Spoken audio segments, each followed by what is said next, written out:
I'm not talking about her plan for the presidency. I'm talking right now on her current position as vice president. Candidacy announcement do not erase accountability.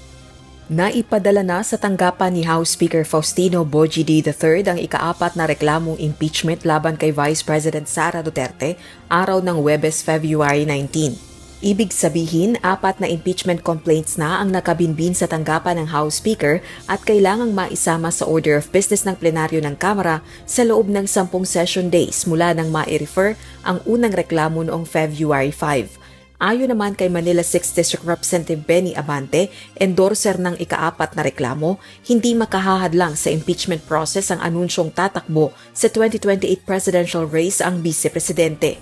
Pasado 6:30 kagabi, February 18, nang ihain ang reklamo sa tanggapan ni House Secretary General Cheloy Garafil. Ang complainant ay si Attorney Nathaniel Cabrera. Ilan sa umano'y impeachable offenses ni Vice President Sara Duterte na nakasaad sa reklamo ang matinding paglabag sa ligang batas dahil sa umano'y pagpapahayag ng intensyong makapagdulot ng pinsala laban sa presidente at iba pang top constitutional officers.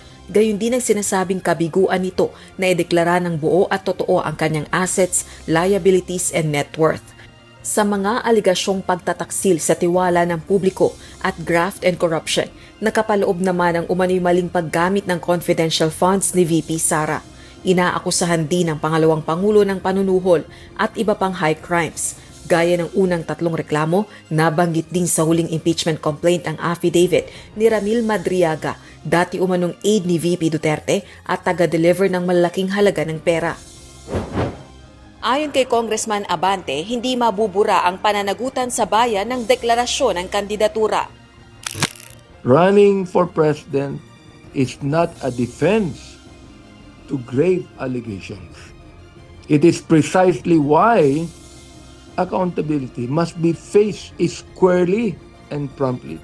Ganito rin ang pahayag ni House Deputy Speaker at La Union 1st District Representative Paulo Ortega na iginiit na ang pagtakbo sa pagkapangulo ay hindi makapagbubura sa mga tanong tungkol sa asset disclosures at public funds. Endorser din ng 4th impeachment complaint si Congressman Ortega. Naniniwala naman si Tingog Party List Representative Jude Asidre hanggat hindi natutugunan ang matitinding aligasyon laban kay Vice President Duterte, magtutuloy-tuloy ang paghahain ng mga reklamo. I think people will continue to file impeachment cases or complaints for as long as they're able until such time that the window has closed. It should be a welcome part also for the Vice President because only through a proper impeachment process will they be able to actually present their perspective or present their view or defend themselves for that matter. Para naman sa Malacanang, hindi dapat matakot ang mga mambabatas sa naging deklarasyong pagtakbong Pangulo sa gitna ng inihaing impeachment complaints laban mismo kay VP Sara.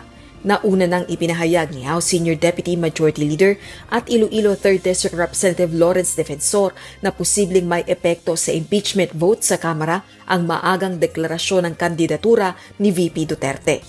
Pero sa mga nahalal po sa House of Representatives, ganyan po ba ang gusto nilang makita ng taumbayan na sila ay natatakot dahil lang sa pagdedeklara na tatakbo ang isang vice-presidente sa pagkapangulo sa 2028. Hindi naman po siguro sila ganon kaduwag para lang matakot dahil nagdeklara lang ang isang tao na siya tatakbo sa pagkapresidente.